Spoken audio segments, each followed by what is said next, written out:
Welcome to Inspiration Radio, Growth Principles for Humanity and Progress.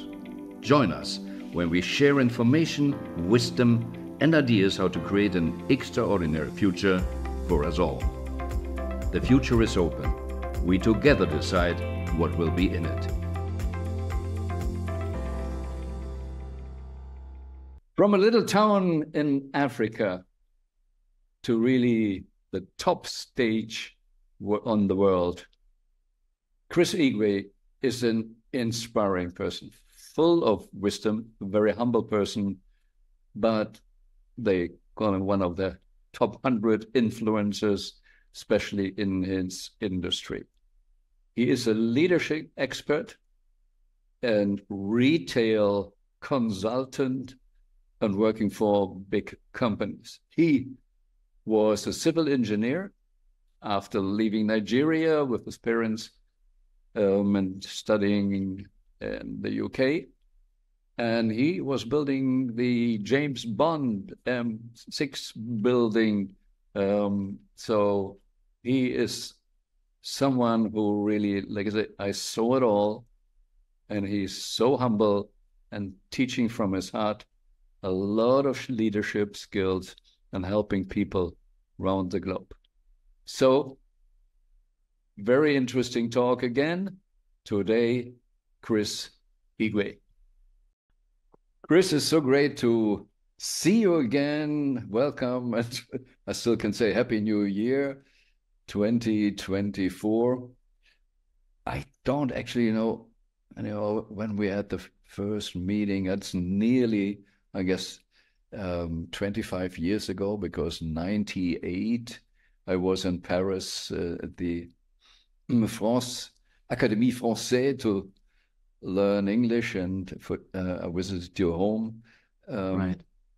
So it's a long journey, and we always had something, and I'm so grateful you supported a lot of inspiration ideas, and I know you're a quite wise guy.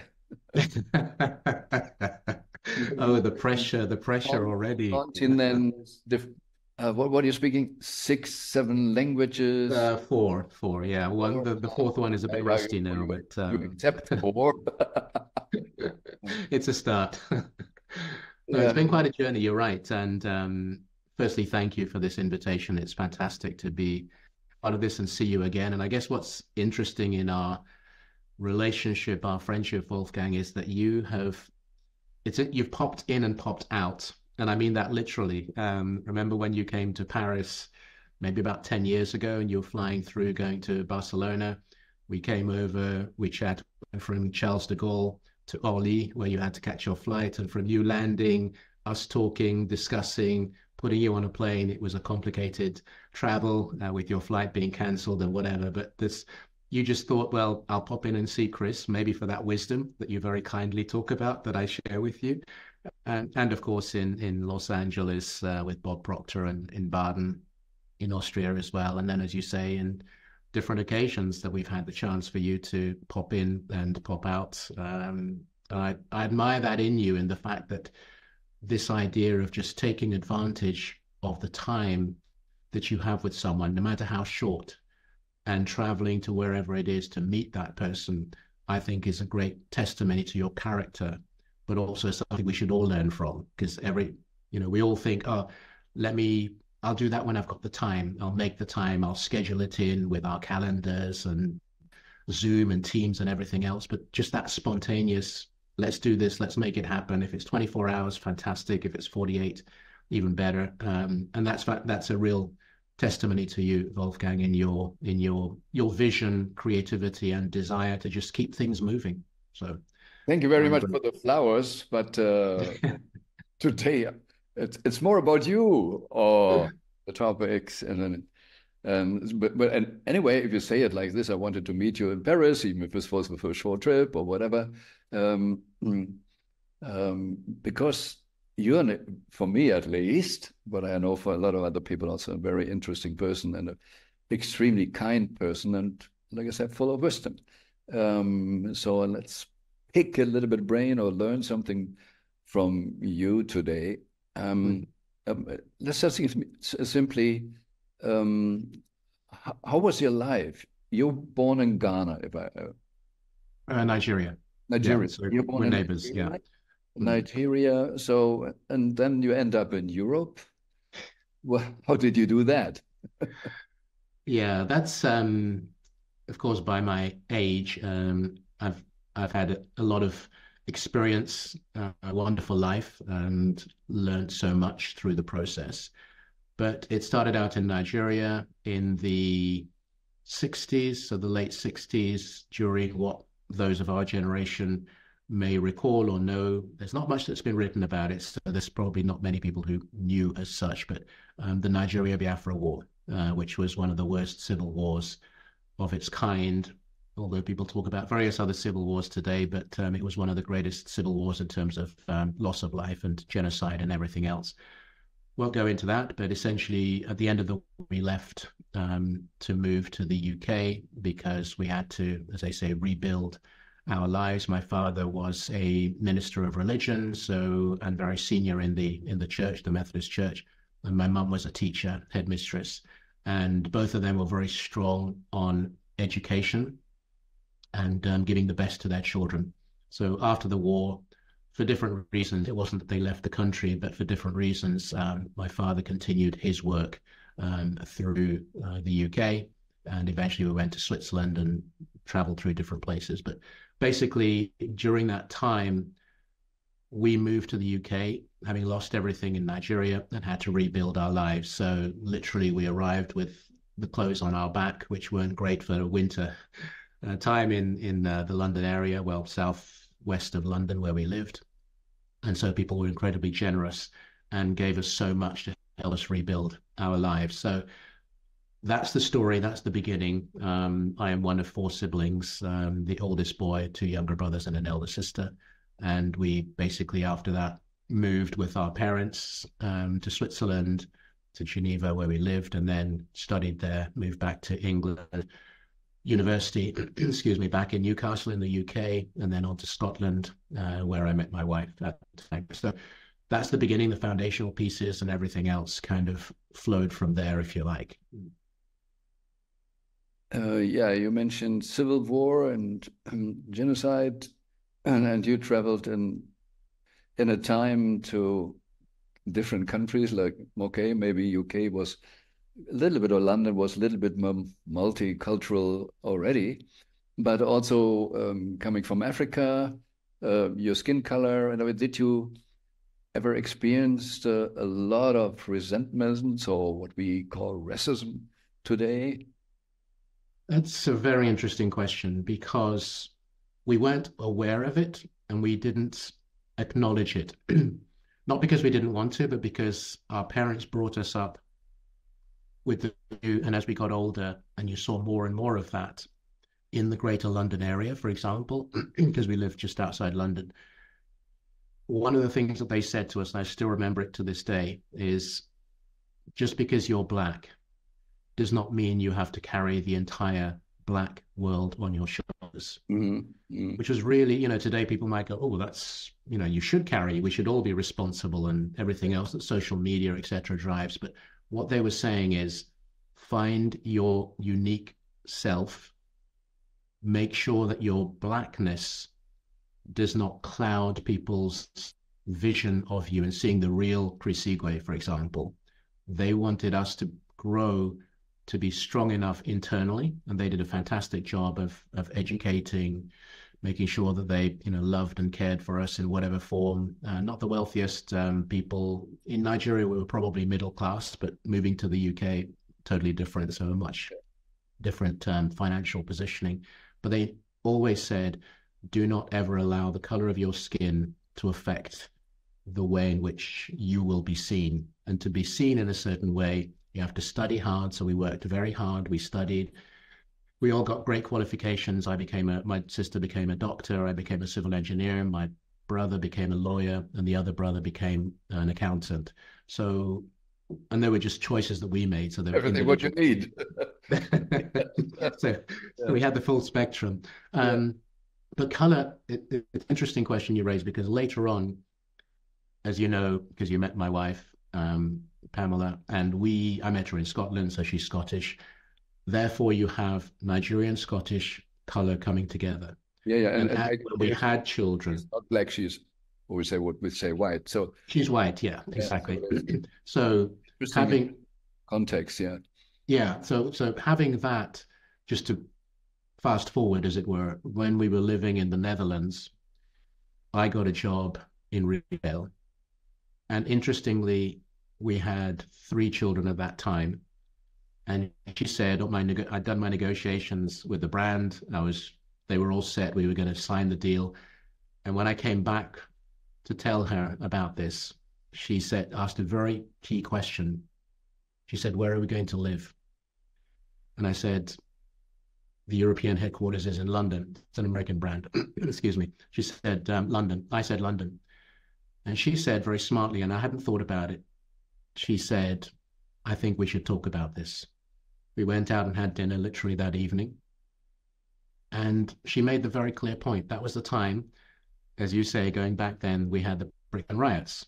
We had the Birmingham riots. We had Manchester riots. The UK was on fire, literally, at a time when blacks and whites in London were having this friction. So her point was, I'm not sure this is the right time to bring children up in a mixed environment until things settle down. Excuse me. And she was absolutely right. And I commend her for her foresight. Long story short, I went back and renegotiated my deal. Not easy to do, but the brand was fantastic about it, and they accepted. And we moved to Paris. Long story short, so that's how it came about. So yeah, color. We've been very close to it, and then I'll wrap up just by saying it's in our church here in Paris.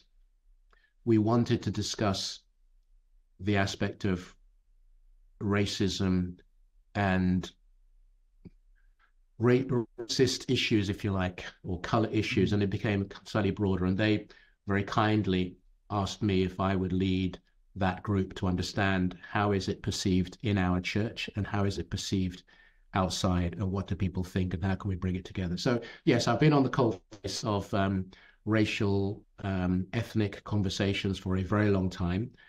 In my industry, I am one of the few, literally very few black people as senior as I am in the industry, but I've never allowed my color in any way, shape or form to get in the way, and people don't perceive me. Sometimes they'll even say to me, "Oh, I didn't realize that you're black." And we've known each other for 10 years. So there you go. But in your words, something more is resonating with me when you said this sentence, "Don't put the whole black world on your shoulders," or whatever. And I experienced something the same, just the other way around. With the inspiration idea or whatever, I started, and someone asked me, it was a psychotherapist, why I'm doing this idea of inspiration. And I said, if you can explain it to me, maybe I can stop doing it. Because if I studied law, or I was somehow programmed with my whatever stress at home or whatever, that I need to rescue the world. So I put the white world on my shoulders. So it just and you said it's so important to find what is it your place in life, what is your task to do, and then it doesn't matter which color it is or which culture it is, as long we are not really with ourselves and too much with the outside, then we break down or try to rescue 8 billion people at the same time. So, and then something was just when you said, okay, maybe we had it a little bit harder, but it shaped me more. I feel like I should come up the song from Johnny Cash, A Boy Named Sue. Yes. I said, what I could do for you is give you the name Sue, that it makes you stronger in the world. And this hard part is, on the other side, if you start getting the awareness and the reflection, then it's, on the other hand, so much easier to find who you are, what we all should do, but mostly not doing. And this is this just because of, you mentioned your father and in Paris, the church, that you always were in a kind of environment where it was more than just material stuff? In a way, yes. I mean, material, we're all, as you say, you're a lawyer, you have earned really well in the business activities you've had. I've earned well. I've been very senior in the roles I've had in the corporate world before deciding to be an entrepreneur, which I was, and then went corporate, and then now I'm full entrepreneur, if you like, although we can come back to that maybe later. But I think even in a corporate environment, you can still be an entrepreneur and be successful. But that's for another conversation. I think that part of it is I've always been on this personal development, which I prefer to the word self-help. And nobody is self in any way. I think you need, and for me, personal development speaks better to the issue of how do you grow from the inside to help other people on their inside. And their inside becomes their outside because they start to glow. You can see how they flower and flourish and so on. So I've always been keen to learn for myself. And I think it's also because of our parents, how they brought us up, the values that they had, the integrity they had or have. My mother's still around.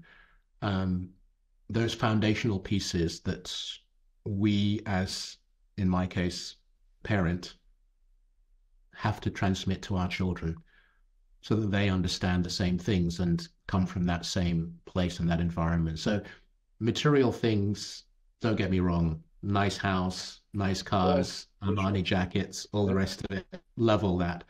But there is some way beyond that I discovered a long time ago. Use it, but don't be attached. Yeah. Exactly.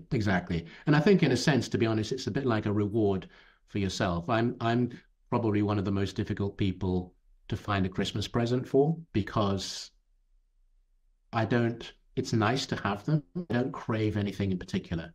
I don't think, oh, I'd love this latest, smartphone or this new jacket or whatever, or this new car. I don't have any of those things that drive me, but it's just the fact that you come to a place where you're at peace with your choices and your decisions. And so my personal development journey was probably about 35, maybe 40 years ago. So, the 90s, 80s, 90s, where I just picked up these odd books here and there. Those that you and I know very well, Dale Carnegie, How to Win Friends and Influence People, Harvey Mackay, How to Swim with Sharks and Not Get Eaten Alive, and so on and so on. So these kind of fantastic books that have stood the test of time, and I've read and I've read and I've read, and I just thought I need to do something.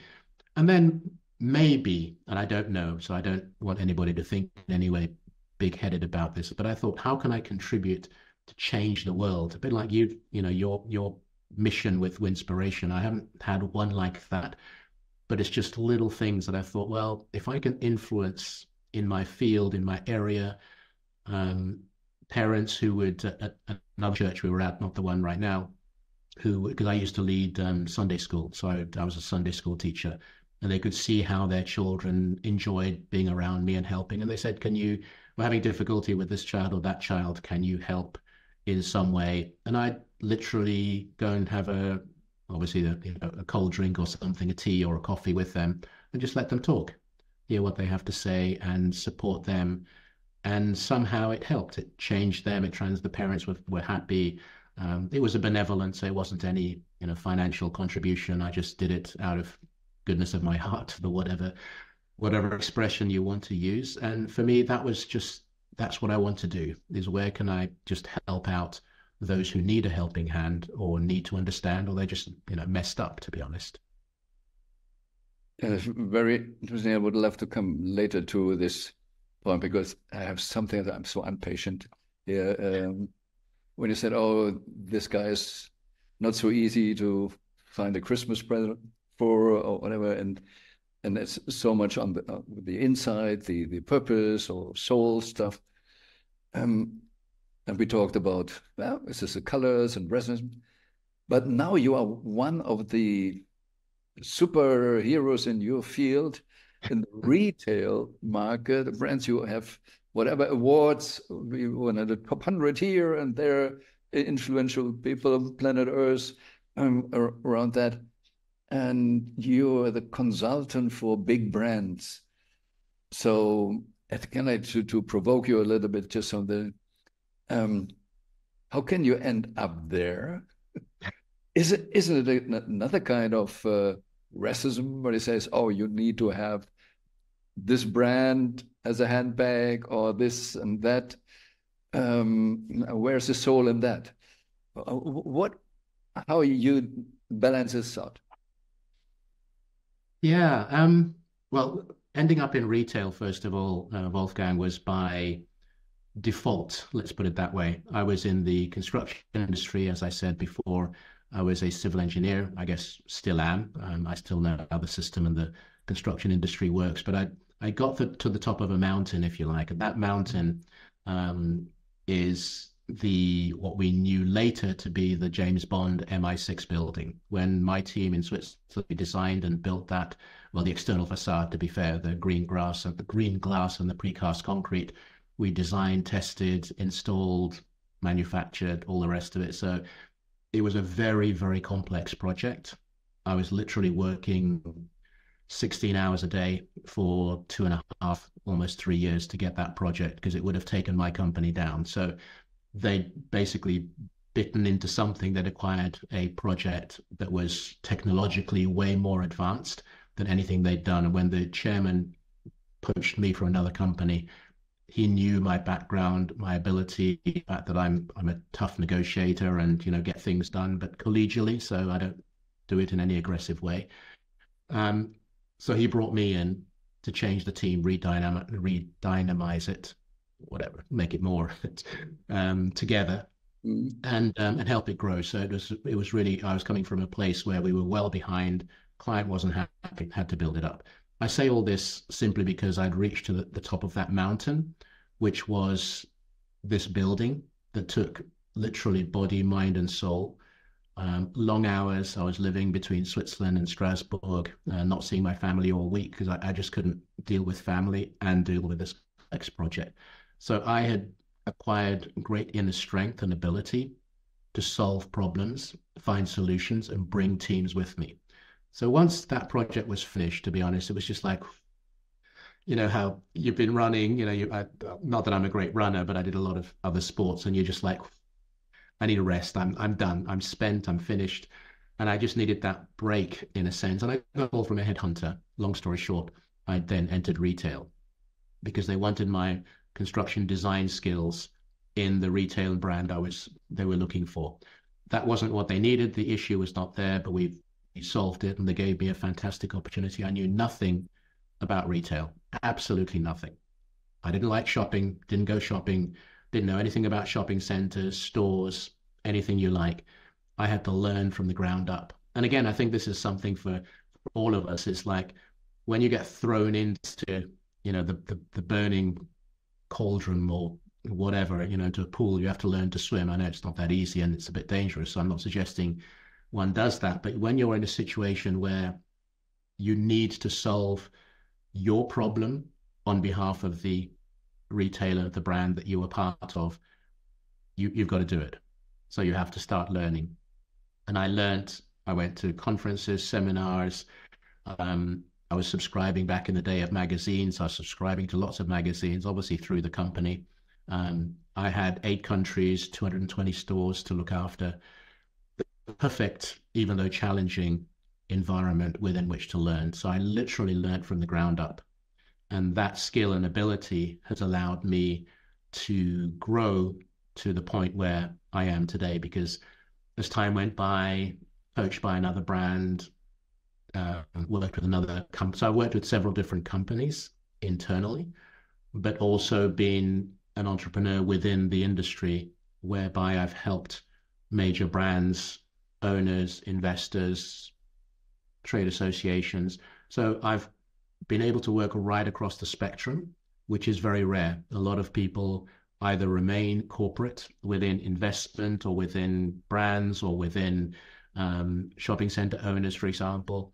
there are very few like me, either in their corporate world, let alone entrepreneur world or owning their own business, that have worked right across the industry, even into trade associations, for example, German Council of Shopping Centers, the British Council of Shopping Centers as they used to be, the International Council of Shopping Centers in New York.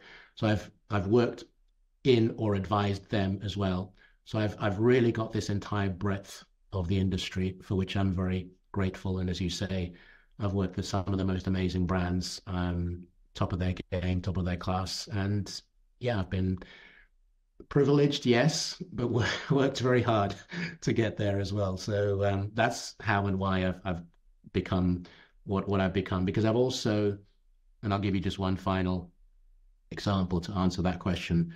When I was with a major retailer brand and it was time to move on, and I got called by a major trade association global, and we did the deal and I joined them. And my friends in the industry, mainly retailers and brands, they said, Chris, that is the dumbest decision. At least those who are close enough to me to give me that kind of feedback. That is the dumbest decision you could ever make. Why would you go from a major global brand to a trade association?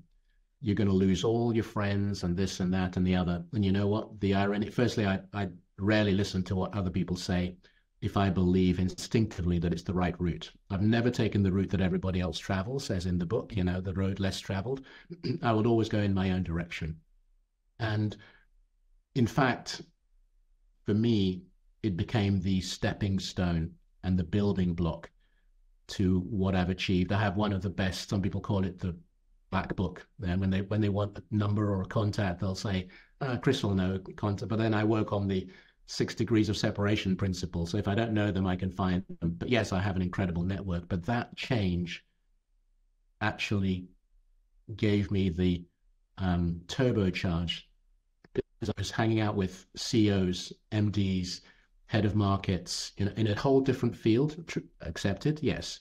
But they were just so senior in the industry. And my position at that time allowed me access to them. And so they've become, in many cases, great friends. Some I've lost contact with. It gave me a real credibility in the industry. So those are some of the steps that have allowed me to get to where I am. So I guess wrapping up around that, I would simply say building your network wherever you are and whatever you do has got to be one of the most rewarding and richest experiences, maybe financially in time with business that you may do, but it's getting to know who you can connect with and who will tell you. And that's the other thing, because as you know, I'm master of ceremony and keynote speaker and so on in my industry.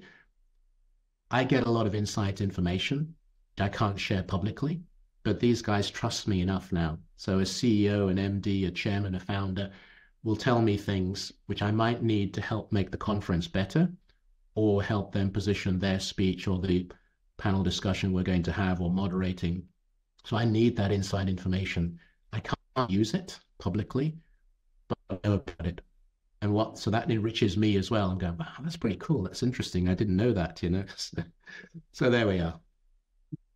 Oh, I believe so. All inside information is not that you just have a kind of advantage, maybe, but it's also, I feel also, it's somehow coming closer to the truth, what's really going on, and not just living in illusions or assumptions.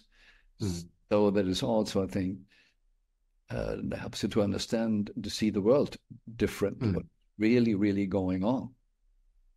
And we're living now in a time where a lot of people have more, let's say, stress with uncertainty. Even that can be a good thing, because certainty is not always a good stuff. When we talk now just sort of retail, and now we have this artificial intelligence coming, and a disruption here and disruption there. What do you see without violating the privacy inside information, where the world is going in retail? Will it mainly online, and then the big like flex stores is more the social event, or where do we go? Well, I guess most important thing is the pandemic has done what it did. We lived through that. We survived it, thankfully. But from a retail perspective, as I'm sure you know, a lot of people were saying online is going to continue to grow and stores are going to go out of business. Now, that is not true. That is absolutely untrue. If anybody has that illusion, a store's closing, yes. But what very often, inevitably, general press in particular does not carry or does not tell about, because they have to sell their, newsletters and magazines and whatever. But in fact, there are more smaller stores, new concepts, new ideas. Just look at the food and beverage sector. Not the easiest, but there are lots of different kinds of food that are coming up. So that's one we can see very easily. Yes, mass market, middle market fashion is struggling, but it grew very fast, and that's different. So there are sectors that are troubled, but overall, more stores are still opening as a net result.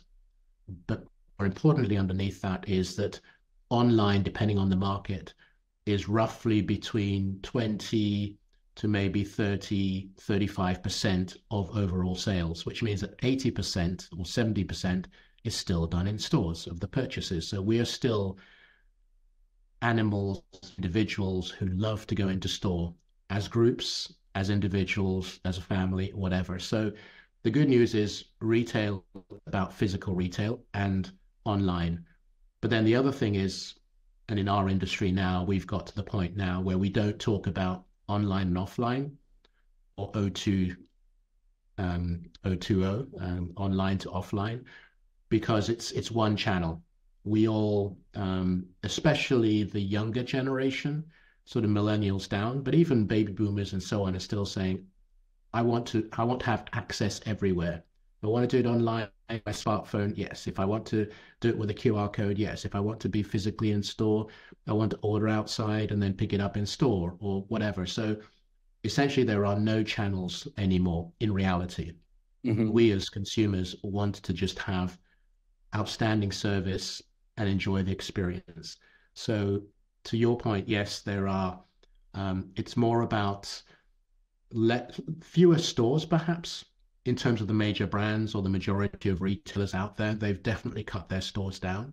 Some sectors are challenged more than others. The department store concept needs to find a way to reinvent itself, because they are struggling. The US in particular has a lot of challenge to, but even in Germany, there are, in the UK. So that model needs to be relooked at. But these are all good things, because I think it requires creative solutions to develop. Will there be failures? Yes, because that's called testing. And to come back to your point about AI, for example, is here to stay. We may fear it. We may think the world is about to end. I don't think it is. I think it gives us huge opportunity. However, inevitably, AI has become, in all fields, something of a gimmick, something of a toy, something of a, oh, look what I can do with this or that in my home or my car and whatever. But we're forgetting the part that technology is there to support human growth, human knowledge, insight, and experience. It is not to replace it. If it is to replace, then we're going about it the wrong way. Are there things that will be replaced? Absolutely. Obviously, we can talk openly about ChatGPT. Whether you like the idea or not, it is incredibly efficient. It is incredibly helpful. But I think you still need to have your own individual persona that comes through that. Wolfgang or Chris, I wouldn't say have the right questions. It's so interesting. Yeah. If you switch the question a little bit to get different answers, is really like in real life. Exactly. That's absolutely. It's the question. Well, the old computer thing, garbage in, garbage out. If you don't give it the right information, it gives you the wrong information back anyway. So artificial intelligence is a powerful tool, a great opportunity to move things forward. Because in retail, to give you an idea, just going back to that, artificial intelligence can help in terms of the back office or the storage or stock, for example. So you don't carry things that are excessive, which is good for the planet. You don't carry sizes that the majority of people don't want. If they do want it, can it be ordered or reordered? Absolutely. So how can you improve the efficiencies around the way a business is run and operated. Yes. So we can go in many different angles, but I think AI is an important part of our generational change, but it's got to be looked at in a way which is supportive of and not to the exclusion of what is already there. Because I don't think AI, you can have magic mirrors, you can have changing rooms and various other things that have been tried and do work. There's a cost, but more importantly, don't you want that experience within the store itself of looking at colors, looking at designs, looking at the quality of the food and everything else, being engaged by the waiter or the server in a restaurant? AI can't change that, or shouldn't be allowed to change that. So you still want those experiences. Yeah, and this is kind of how the brain is functioning. Like we love to explore those things. Do you see in the near future kind of virtual shops? So like in the meta world, I sit at home and when I put my headset on and then I'm in a flex store of a big company and have the feeling I can touch everything. Yes, that is definitely going, and there are a couple of brands, well-known big brands that do that already. And their view, and it makes sense because I've seen it. I haven't tested it, but I've seen it, is to help you in your home, for example, design your home. So what would that look like? How can you change that space? How can you interact with that space? What would the colors look like? What would the feel? But then there's also a part where you need to go into the store and have it designed, or have, if they allow, they have services that come to your home to do that with you and check it. Dressing as well, so you can get dressed with AI. So it's there. I think like anything, it's a question of the cost to the company developing it, manufacturing it. But at the same time, when you talk about Web3 or the metaverse, will you be able to buy products in a virtual world? Yes, that's here already, as you know. It's the technology not as sophisticated and it's quite clumsy in certain aspects, but like anything, it'll get better. I mean, the smartphone that we had 15, 20 years ago is nothing like the ones coming out now, whether it's Apple or Samsung or whatever. So we will just continue to improve. So yes, we're going to definitely see more of that kind of virtual environment, virtual world, where you can also buy in a virtual world and collect in store, which is where, as I said, that bit of coordination, so there's no separation between the two.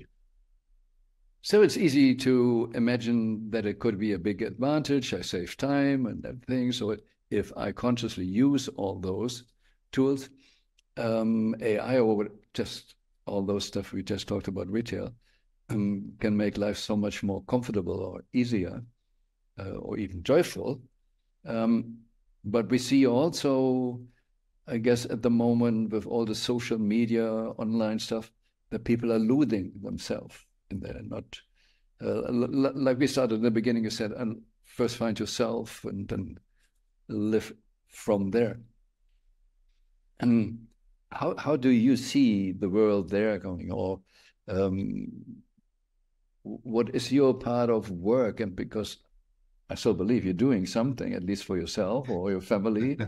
And the book and all the other teaching is just more than the classical business and money side. So somehow I even would call you a kind of spiritual person. So how can we all use this, or what is your opinion to help people to really use this as a tool and don't get lost there? Yeah, I think there are many different strands to that. The first is, yes, I'm unusual in the sense that there are people who it amuses me, and as I've used an example in the past, I'm not really too worried what people think of me. That is just, I have that inner strength and ability to not be bothered by that. But there are those who will say to me, so Chris, you're one of the thought leaders, global thought leaders in retail. You've written a book, 2 books. You are doing leadership on YouTube. You are advising companies as a board member and various other different things. And I go, yes. they say, well, obviously the first question is, where do you find the time? That's a whole different other conversation, perhaps. But um, I do it because, to answer your question, or give some insights to it, I believe that people are people are suffering. We know that, and I mean really suffering in different ways. Whether it is in marriage, whether it is with the children, children don't speak to us. And in my world, for example, I've traveled 3, 4 days a week until more recently. And my wife, thankfully, has been the anchor. And thankfully, the kids still talk to us. We keep on saying, we keep on joking, at least our children still talk to us. Because I've seen many who have run retail real estate for their companies. You're required to be on a plane regularly. You can't, even online, you can't see what's happening in Rome or in Warsaw or wherever. So you've got to physically, before you sign, because real estate is one of the biggest costs for any business, from the rent to the paying for it and everything else. So you can't afford to make a mistake. And I've seen many, unfortunately, of my colleagues whose family life, married life has fallen apart as a result of that. So it is important to make sure that you can, in my opinion anyway, you can help those who are suffering, who've gone through that. I've not been through a divorce, I don't want to, but I know, because I've seen enough people around me, they've spoken to me individually, what is that like and how can I help them? So anything from family, work as well, because I've had, been top of the tree, top of the mountain in companies, corporate, and then running my own business as an entrepreneur. People want to know, how do I do it? How do I get up every morning? And I'm not feeling alone. There are people who say, I can't do what you do. I need to have people around me, and I can do this all day, all night on my own, not because I'm antisocial, but because I've built an incredible strength internally. And I just want to be able to offer that to as many people as I can, because whether you call it mental health, whether you call it post-pandemic feeling and experience, families that are broken up by geography because they've got different jobs, because the cost of living has gone up. So one works here, looks after the children, the other one works here, they're each other at the weekend. And there's a multitude of issues. And I don't think the world has ever needed more than today the support of those who can help them. That idea of helping hand to help somebody up from wherever they are, whatever their thing is. And I see that as part of my purpose right now, for want of a better description, is how many people can I touch, can I help? And maybe it's just one person. Am I going to save the world? No. And it's not my ambition to do so either. That's not my thought. It's like, who can I see who is hurting, who needs some help? One person at a time. I'll give you a quick example. A woman, a young lady, she's in her late 20s, maybe early 30s, and she was going through, and I met her at a conference recently, last year in Warsaw, and going through a personal challenge. And somehow she felt comfortable enough to talk to me about it, because I said to her afterwards, just let's do a Zoom. And she thought, why would you do a Zoom? It's kind of Chris Igwe's up here and I'm somewhere here at the beginning of my career. I said, let's just talk. Just, I sense that there's a conversation to be had. We had a great conversation. She loved it. She was totally, wow, I don't know what I deserve to have you talk to me. And I said, it's not about deserving. It's just the fact that you need support, you need help. And she told me her story. And I told one story to her, which I've never told to anybody else and would not choose to, but it just coincided with what she needed to hear. And that really helped her. So it's those kind of things. I don't see anything more important today than saying, how can we, coming back to your equation or question around material things, will any of this make me rich? No. Do I want to be rich as a result of that? No. Do I want to be rich as a result of something else? If I'm involved as a board member in a business I help grow, then yes, so it's kind of a residual income, if you like, as a result of that. But I just want to be able to support people on their journey. So some of these other things, where I'm a chairman of the board here, I'm on that advisory, is to help young entrepreneurs, through my knowledge and experience, get faster to where they need to get to and not burn themselves out at all. So contributing in that way is kind of my my vision of where I am. I'd like to understand more what you're doing, or maybe what your plans are to doing there. But this sounded now, like you also said, one person at a time.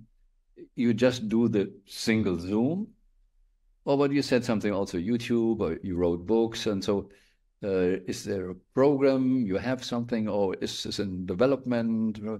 What is your vision? Even if you don't want to rescue the whole world, but maybe some more people than just one at a time. Yeah, this is true. So when I say one person at a time, it's in a sense where there's a real strong need, and that need has been manifested. Then yes, but yeah, what is in development, to be honest, Wolfgang? So thank you for the question. Is I'm putting together a membership program because I get contacted, direct messages, emails, those who have my phone number, WhatsApp messages, where people want to know, asking if I can help them. And I can't help everybody. I'd love to, but I can't. But the way that I could possibly do that is through a membership subscription program, which I am currently setting up with a view to help more people if they want to come in and join that group. But then I do have one-to-one mentoring or coaching, different structure, obviously, different fee level, because I don't have the time to coach everybody. So they have to be motivated. They have to, in all the things that you can imagine. So if I can help a broader group of people through the membership program, then great. If I can help them as one-to-one, that is also a possibility. So those are the two avenues, if you like, that I'm looking at, as well as, yes, my YouTube leadership and other programs that I've been doing, where I do get interaction. Mainly on leadership?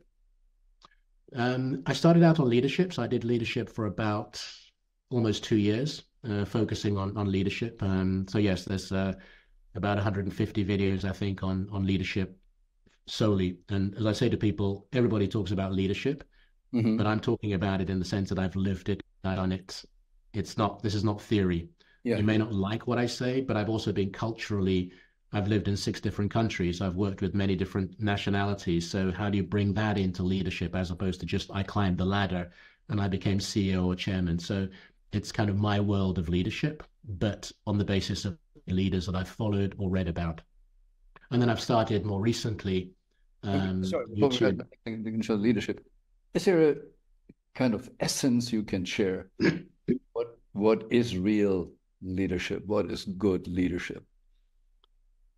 But yeah, I mean, there are many different ways of leadership, but I think one of the things that we very often forget too, one is, and it's one of my top listened to videos actually, or top watched, is servant leadership. In other words, leadership is not about me getting to the top of the mountain. It is, if that's what you want and you want to be financially rewarded for it, but it's also about being of service to other people. And many leaders have a great difficulty in A, stepping down, or B, offering their hand to help others climb the ladder, because they're concerned about them being kicked off the pedestal at some stage. So servant leadership is for me one of the most important elements of leadership today, and one of the least used, because everybody thinks it's just about getting further and further and further, leading people up the mountain, excuse me, down the other side or whatever. But it's way more than that. So servant leadership is one. The other one is probably broader, that people have heard of, is emotional intelligence as a leader. And I think emotional intelligence, for those of us who've lived in different cultures and connect, even way before Zoom, but when you are in a meeting, whatever role or position you have, how do you read the room? How do you understand if what you're saying makes sense to somebody whose English or German or French not that good, and you're trying to express something and that person is trying to process it, and then you wonder why there's a lack of communication, why there's a breakdown. Try negotiating between the Asians and the Europeans, or even between the Americans, or even between a New York person and a San Francisco person, East Coast, West Coast, or someone from Turkey or the Middle East. So how do you take these capabilities, knowledge and insight, and use them in your leadership and help the other person to grow, because you're sitting around a table because presumably in a simple context, you want to do business together and you want the business to flourish and grow. So leadership is not just about leading other people. It's about leading yourself to understand how you interact with other people. And that's a part of emotional intelligence. So for me, those are two of the really fundamental more on pieces. the inside. Like if you say servant, you need to be going through some processes because it's not intellectually learned leadership skills on the MBA school or whatever. It's just who I dare to be. Can I be open? Can I be transparent? I guess a lot of people are just too afraid of that. And like what you also with the emotion is just, okay, I'm really interested in understanding and bringing people together that they understand. Yeah. And I think the other piece, Wolfgang, as well, in terms of leadership is, and again, it's a word that we often hear today, is vulnerable. So are you willing to show your vulnerability? Yes. Are you willing to say, as I kept telling my teams, if you don't know the answer, say it. Don't make it up. Yeah. Because you will get found out. Yes. And then it diminishes your knowledge and insight. So as a leader, in the same way, again, working for many different clients or brands, and I don't have an answer, I don't want to stand there and impress the CEO who's talking to me or the head of real estate or whatever. I'll just go, I don't know the answer, but let me get back to you. So you could say, well, you're supposed to know. Go, well, I don't know. Somebody else in my team knows, or I can find the information. So as well as, of course, emotionally, maybe there's something else going on in your family, and you say, look, this is not really a good time. I've got this challenge. If you want to share it, or you just say, I've got some challenges at home that I'm dealing with right now, so please forgive me. A lot of people won't say that. They won't do that. Do you see there it's change also in, I guess, not only in leadership in general. We had school systems, education system, you need to know. But today we understand, well, it's not about knowledge. It's about solving problems. And so it doesn't matter, even if I know a lot of things, but can't solve the problem, what for? And if I don't know, no problem. If I'm the person who just need to think or talk to other people, and then we solve the problem. So the focus is also hopefully changing there. It is. And for me, that is one of the key reasons I get called upon, to be honest, is that people know that I have good problem solving skills. Yeah. And I think that the bigger the problem, the more engaging those who you are working with are in the solution of that problem. Yeah. So, and in a sense, some of my clients today come to me because they know that I don't shy away from, getting into, rolling my sleeves up and getting into the issue. So yes, there are a lot of problems that need to be solved. How can you solve them? How can you solve them quickly? And how can you get the best results? Yeah. And problem solving today is one of the biggest opportunities and challenges that exist out there. It will be always. Yes, they will be. It's true. Even with AI will be this is great. How do I use it? Chris, I interrupted you because I wanted to pick more about your thinking about leadership. We're just in the process of sharing what will come and programs or what your next step is, how you bring wisdom in the world. Yeah, there are, well, thanks for the question, first of all, Wolfgang. Like I say, this leadership, so the subscription and monthly subscription membership program is going to be taking underneath that whole leadership. So it's going to be around leadership, generally speaking. It's fair to say, because I do believe that the world needs more leaders and needs stronger leaders, more empathetic leaders, leaders who are not afraid to get into community. All levels, exactly. Yeah. So this is not, as a program, it's not for necessarily those who think they don't have leadership skills. If you want to learn, you can acquire that on the journey. If you already have it, but you think you're missing something, you will find something there as well. And then as a program, equally, although They will get videos each week, which will not be available in the public domain. And then the opportunity to meet with me once a month on a Zoom call where whoever is part of the membership program can ask me questions, so we can actually interact. So it's not just a distance learning type thing. Yeah.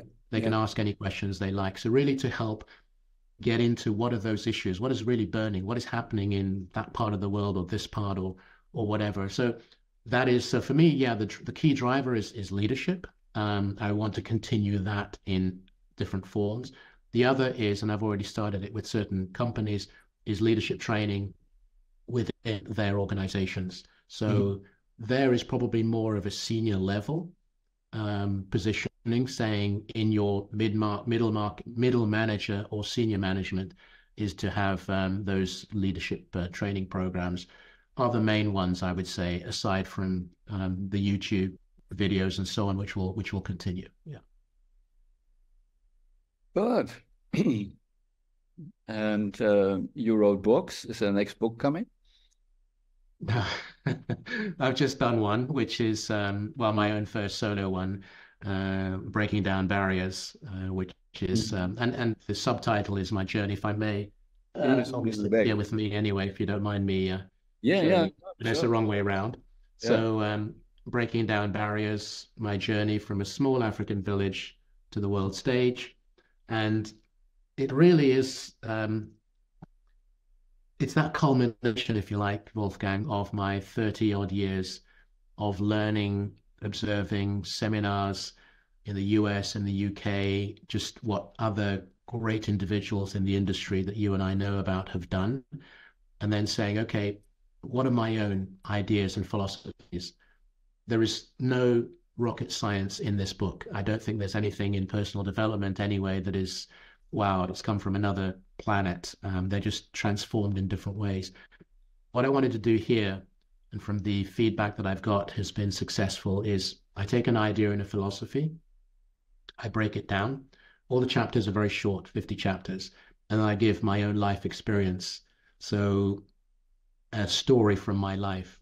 And what's funny is many people who've known me for 10, 15, maybe 20, 30 years, there are stories in there. They've been kind enough to buy the book and read, and they'll go, I didn't know that about you.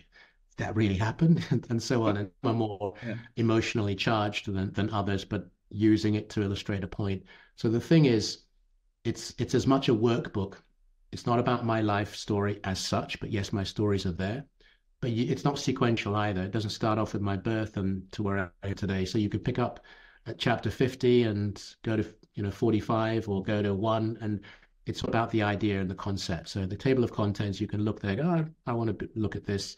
People on planes and trains and travel have said, great read, because I can just get into it and then put it down and go back. And that, in terms of you asking the question earlier on of where to take it, I want people, and those who've read it, have said it really resonates with their life as well, because I talk about topics and subjects a little bit like leadership. I talk about things that I have lived and experienced that I'm pretty sure 99% of the world, or 90%, whatever, of this world experience, from cultural diversity to travel and living in new countries, from language, from cultural diversity, from racism to anything else. I've seen it all. I've had it all in there. And so people have said, oh, wow, that one really resonated with me. I met a guy on an event not too long ago.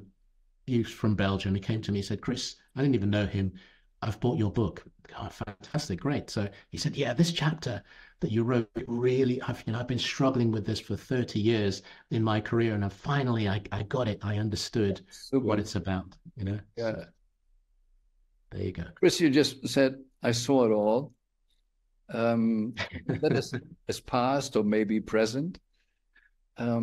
What is the future you can imagine? Like with the title, also Breaking Down Barriers. What kind of world should can we go for? Yeah, I'm concerned about the world in terms of our isolationist living. Selfish living maybe is a better word to use. We are so selfish today. And I use that word, it's a strong word, but it is absolutely true. Whether you're in public transport, whether you are walking down the street, for example, people who they move in families or couples or whatever, and they just walk down the street and you're trying to get past, or they're looking at their phones trying to find a direction. In my day, growing up, you'd move to the side and look at whatever and leave the path clear for other people. You look at driving aggressivity that people have, whether you live in an apartment block or in a high street, in a street somewhere, your neighbors pay no attention to you, and so on and so on and so on. In the office, it's the same thing. So we are living in a very isolated world because we've imposed the isolation ourselves, in some cases as a view to protect ourselves, but in reality, it's doing us a disservice rather than a service. So you're a real family man. Is this a part of also that that the families are going away, or the values in families are going away? I mean, I personally believe so. I believe that it's one thing which my wife and I have never really, we don't comment to our friends from a very young age. We can't say that we were doing the best. We believe we did a great job. Could we have done better? Who knows? But the reality is when we saw other children or other parents and how they raised their children, we always had this phrase is we'd never comment to the parents, even though they're good friends of ours, but we would say, that's not how we would raise our children. Or we talk about it and say, what did you think of this, after a dinner or a time out or whatever. So I do believe that we are not raising our children with the values that, assuming we have them. I mean, I guess that's the first starting point. If we have values, if you are a selfless person, for example, then that's great. You teach your children to be selfless as well. But if you are selfish and the children see it or others see it, then it's very hard to do anything different. So you've got to be that, literally, again, another word used a lot today, your authentic self. So who you are now, it's got to be who you are somewhere else. So are we losing values? Yes. Do we know what those values are? Most people probably don't. No. But then I think at the same time, I don't think we're searching for it. Exactly. Yeah. That's just government levels and everything. The discussion is never about values. What is your opinion? Just maybe your example, going on the street and someone is standing in front of you, looking at the phone and blocking the way. When I experienced that first, I said, oh, what a rude person, and ignoring everybody. But today I see, well, it's just a lack of awareness. They don't get it. They don't realize what they're doing. It is. Yeah, but I think it is a combination of, but it's a combination of that rudeness, that belief that the world is theirs. And sometimes if you've experienced it, and this is not a specific aspect in one culture, I've seen it in China, I've seen it in the US, I've seen it here in Paris. It is rudeness. It is a lack of awareness. But what's even worse is when you bump into them or ask them to move over, they turn around and they look at you or even dare to say to you, well, how dare you, kind of thing, because some cultures will do that. So it's back to that thing about it's me, myself, and I, and it can't be. And you see, also the people are suffering, and that is a crazy thing. They're so keen of being, we say, myself and I, but that's exactly that what makes them suffering. That's very interesting. So coming back, what is the solution? I just don't want to complain. So what is Chris recommending that we get the better world, breaking barriers, so living a different life of values? Do we need to change the school system, or even companies, like you said, leadership? They have maybe a big influence how the culture in a company is. It's a really hard one. How can we change it? I think what people like you and I are doing is just starting with our community and sharing. I mean, on social media, I'm grateful that the way in which I respond to people, not in a condescending way, but it really does come from the heart. And I know a lot of people who send me private messages saying, I didn't want to comment openly for this, that, the other reason, but thank you for that comment. That really helped me, or something like that. And then some are very open about it as well, and do offer the comment, which I appreciate. So I think we can do it in our own communication ways wherever we are, because even though I might say, or you might say, well, how many people do we reach in a day?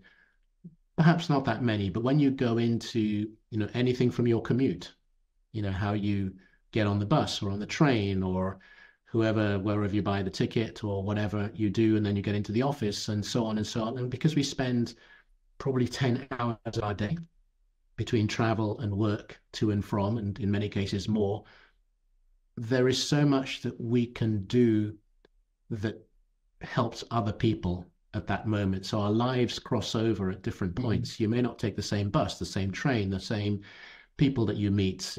Yes, your department, your team, you'll meet the same people perhaps, but what is it that you can do every day that is more positive, that is more considerate, more caring, asking questions about other people with a view to really hearing their answer? One of the jokes here in France is that people just say, oh, how are you? And you'll just go, I'm fine. And it's just very superficial. And I know many other cultures do that as well. But what about asking the question a different way? If we can learn to ask good questions, to be really allow people to answer. Yeah.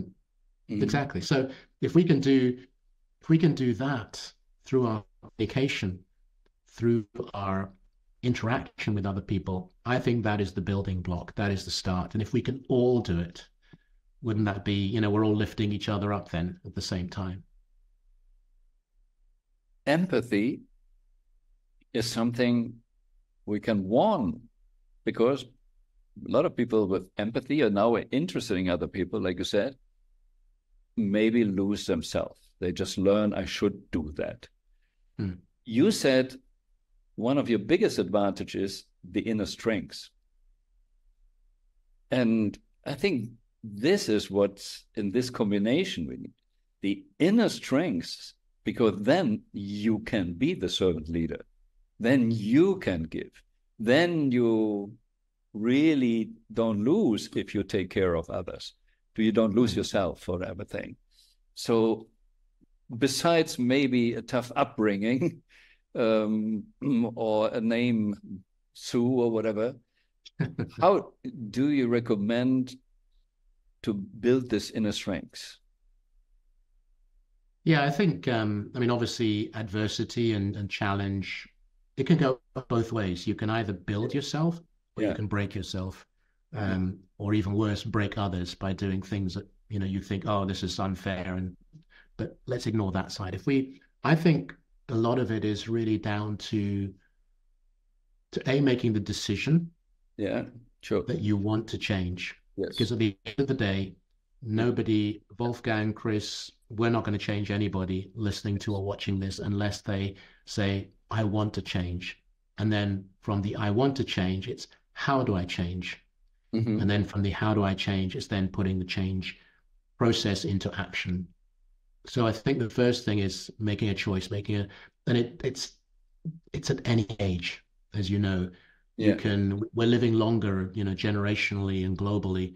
So, another 30, 40, 60 years, depending on how old the person is that's listening to or watching this, that is a lot of time. So your journey to change internally is a choice you make. And then you go and you start reading. You read, today, which I didn't have and you didn't have to a certain degree, the books, online. So everything is, available. You can either download it, whether it's an ebook, Kindle, whatever. We didn't have all those. So you actually had to go and buy the book and read it. And I still like that idea. But then you've got to start to study. You've got to study from and with those who know what they're talking about, those who've done it. Not those, there are always charlatans out there who you can do this in 20 days, 10 days. No, there is a long-term process that you have to do. So make the choice, then ask how you're going to do it, through books, through learning, through membership programs, through whatever. And then, and of course, mentoring, having mentors and coaching, all of which I've had as well. and then just start doing it, putting it into action, saying, today I'm going to be, or this month, I'm going to be nicer to people, or I'm going to phone somebody who I've not spoken to in a long time and just see how they're doing, or write to them if you've got their email address, contact details. So it's just starting the process. And that's how we'll start to make this a better world, for want of a better description. And find, like we always say, what are the 5 people or whoever you have most contact with or listen to. Don't try to do everything on your own. Just maybe join Chris' platform if this is the right thing for you. Be there in a membership and learn and align with others. And it makes it so much easier if you feel you're not alone and am supported and can learn from others. What is the best way to reach you, Chris? Best way to reach me, different methods. One is either my email address, which is contact@Igwe International, IGWE International, contact@Igwe International, or via LinkedIn, very active on LinkedIn, Instagram. You'll find me there as well. I'd say that those are the 3 main mechanisms. And then YouTube, of course, you'll find me on the YouTube channels as well if you want to connect directly there, or hopefully benefit from some of these videos that are out there free of charge and available that you can dip into or dip out of and get a sense of who I am. And hopefully this has helped understand more about how I think as well. So thank you, Wolfgang. Thank you, Chris, for so many insights and this variety of life. And it's really interesting and inspiring. So thank you very much. And I really can recommend to take a look. And if you listen to the whole video here, you know, there's something to give. So, and it gives freely. So everything what is free, go there and get it. Thank you, Wolfgang. Yes, anything that's free, go for it. I totally agree. If it resonates, of course. Thank you.